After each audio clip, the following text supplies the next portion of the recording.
The Boys, episódio 5, temporada 4. Episódio que trabalha muito bem um tema fundamental que sempre teve latente aqui por essa história e agora ganha um pouco mais de protagonismo. Eu vou falar bastante sobre ele e também sobre mais paralelismos que a série vai promovendo entre os seus núcleos. Mas antes, já se inscreve aqui no canal, deixa também o seu like, isso ajuda demais e pra você é bem rápido. Muito obrigado.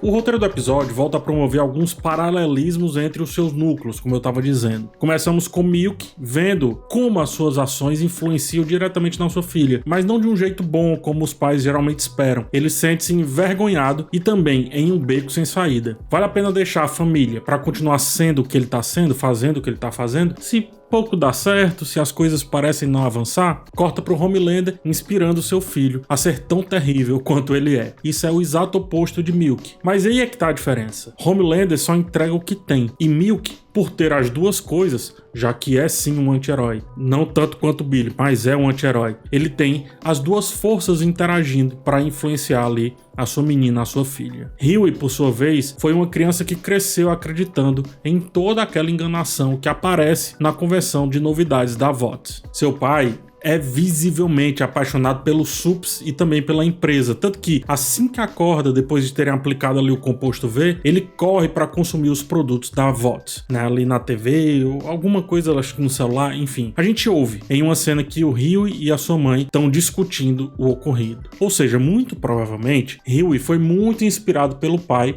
assim como Homelander está inspirando seu filho, assim como Milk está inspirando a sua filha de uma maneira que ele não queria, né? Então, o Hughie, ele foi inspirado pelo seu pai a gostar daquela fantasia toda e hoje tem que negar aquela criança que foi levada a ser. Ele viu como o mundo é de verdade e mudou as suas convicções. Acaba sendo também, portanto, uma negação ao pai. Por isso, ele quer tanto prolongar aquele momento, até que o pai se transforma justamente no que o faz negar esses traços de personalidade. Se lembrarmos do personagem no começo da série, o Hughie, ele tranquilamente estaria naquela Comic Con, inclusive fantasiado. Hughie provou o sabor da ilusão que é aquele mundo, e transformou-se completamente. Agora, obviamente, do pior jeito, foi o seu pai. Por isso vem todo esse conflito do episódio. Se Homelander, assim como um deus grego, se alimenta do seu filho e regurgita a sua sordidez a partir dele, o pai de Hughie aparece aqui para que o Hughie finalmente amadureça fazendo o contrário desse tipo de deus aí. E não é para isso que servem os pais, ou pelo menos não é para isso que deveriam servir os pais. Hughie precisa deixar seu pai ir, para que aquele jovem garoto de 8 anos tome seu espaço na existência daquele sujeito, isto é, no passado, nada mais do que o passado. Assim acontece. O amadurecimento de Hughie passa por usar justamente essa memória para acalmar o seu pai e finalmente dar cabo, finalizar com aquela situação. Demorou, mas aquele que um dia foi protagonista dessa história, acho que não é mais, finalmente amadureceu e pode explorar a partir de agora novos conflitos e novas situações. A relação de Hughie com o pai é a resposta para a relação que Milk pode ter com a sua filha e o contrassenso do que Homelander poderia ser para o seu filho. Eles vão ter que ir em algum momento. Eles vão ter que deixar seus filhos, suas crias, suas heranças partir, assim como o Hughie,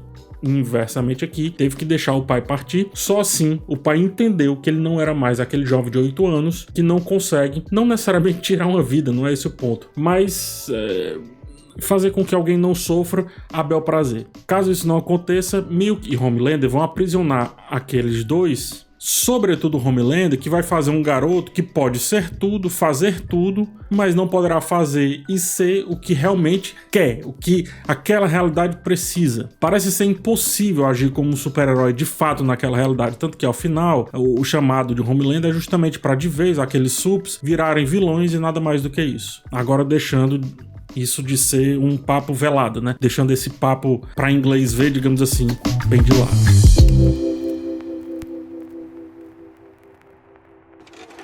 Boa parte do episódio acontece durante um evento tipo Comic Con. A gente passa pouco tempo no palco vendo os anúncios, as novidades, porque o evento ele serve a narrativa para falar sobre a hipocrisia do palco em contraste com os bastidores. Vem falar sobre a suposta representatividade que as empresas promovem e como no mundo do entretenimento, não digo da arte, do entretenimento, apenas importa onde o dinheiro está. Profundo e o apresentador se insultam entre uma apresentação e outra. Homelander ensina seu filho a ser tão abjeto quanto ele. Trem-Bala e Manasabi falam sobre os vazamentos, ficam ali se culpando de lá pra cá e de cá pra lá. Entre várias outras coisas, vemos como os bastidores daquele show, daquele espetáculo, são extremamente sujos. E também, como público, é apenas uma massa de manobra. É um monte de bobalhão que grita e aplaude ilusões. Nada mais do que ilusões, um monte de mentira. No entretenimento, muito pouco é do jeito que parece ser. Muito pouco. A verdadeira história, a que está nos bastidores, tende a ser tão repulsiva quanto Homelander e a sua relação com seu filho. O asqueroso é exemplificado aqui, além da relação do Homelander com o mundo, nessa funcionária assediada que é levada a isso porque se vê numa posição inferior. Algo comum em Hollywood e em vários outros setores de trabalho, de escritório, quer que seja. Aparece também no que faz as pessoas realmente terem destaque naquele palco, as conveniências. Então é aí que esse mundo de entretenimento parece como um saco vazio, parece como uma piada. O palco, por si, ele é um recorte muito pequeno de tudo que o sustenta, de tudo que o faz. Eu tenho um vídeo chamado Ilusão da Representatividade que fala muito sobre como as causas, a diversidade, seja o que for, são usadas somente a favor do dinheiro, do negócio. Muito é feito apenas para que batamos palma e usemos ainda mais a nossa carteira, agora com a ilusão de que estamos participando de algo maior, de um sucesso daquela causa ou seja do que for. Não estamos. Tal como o ator que pula de um prédio de 15 andares é uma ilusão, é o falseamento de uma realidade. O que sustenta, volto a dizer, são esses bastidores de pessoas sendo assediadas, do superpoderoso levando o filho a agir de maneira absurda, mesmo tentando fazer o bem, porque não consegue ver o jeito fácil, não é nem o jeito fácil, mas o jeito correto de fazer o que deve ser feito ali diante do poder que carrega. Piora, todo esse lance do palco gera uma guerra cultural. Há quem se estapeie em palavras por essas empresas. Ah, mas o personagem principal é assim. Ah, mas o original é assado. Ah, mas fulano é ruivo. Aqui ele foi negro. Aqui não sei o quê. Enfim, mal percebem que são massa de manobra. São tão bobos quanto os que aplaudem qualquer respiração que um ator ou atriz dá em um palco só por ter subido lá. Como se empresas e celebridades, no geral, realmente tivessem alguma vontade de mudar o mundo. Não tem. Menos ainda se for para melhorar. A única intenção é mudar a cor do indicador que define como foi o ano fiscal daquele negócio. E também os zeros nas contas. A vida real, ela tá além do entretenimento. A vida é onde a realidade acontece, inclusive para além dos bastidores também, já que os bastidores só existem dessa maneira porque o palco existe, ou seja, somos nós quem sustentamos bastidores tão nojentos quando sentamos numa cadeira e apenas aceitamos que sejamos entretidos sem refletir sobre tudo aquilo que supostamente nos entretém. A ilusão do palco é tão forte, tão potente, que no evento de 6 horas da Espoleta que a gente viu no episódio passado, no 4º episódio, bastou ele. Sequer o público tá presente, porque para a lente fechada, o novo palco que invade as nossas casas, diga-se de passagem, basta o que está no palanque. Cria-se uma noção de público para que de casa, dos celulares, das redes sociais, o sujeito a favor daquilo sinta-se uma multidão, mas não está. Mas é preciso se sentir, porque a multidão vai além do pensamento, por pior que ele seja. A gente terceiriza as nossas impressões de mundo, boas ou ruins, em busca de algo que sempre estivemos buscando: a aceitação. Não é justamente isso que o filho do Homelander está passando? Não é justamente isso que a filha almeja do pai quando faz exatamente o que o pai faz? Aí quando o sujeito se aceita na multidão, esqueça tudo. Bater palma pra babaca será o mínimo feito. É por isso também que a apresentação inicia com a empresa mostrando como desde sempre esteve dominando aquela nação, esteve dominando aquele público, pior, esteve dominando e sempre se adaptando. Porque se o dinheiro vai para o lado da religião, cria-se um selo religioso, como acontece com o filme que será protagonizado pela Espoleta. Se o dinheiro vai para a questão da negritude, inventam frases que pouco representam de verdade a diversidade proposta. Como o Profundo falando sobre as propagandas para os diferentes públicos. A verdadeira história está atrás daquela tela, com as pessoas sendo terríveis umas com as outras, com negros em suas verdadeiras narrativas apenas tentando achar uma redenção, como o Trem-Bala, por exemplo, ou como executivos de alto escalão ficando chateados por perderem poder sobre os outros, por justamente terem perdido poder dentro da empresa,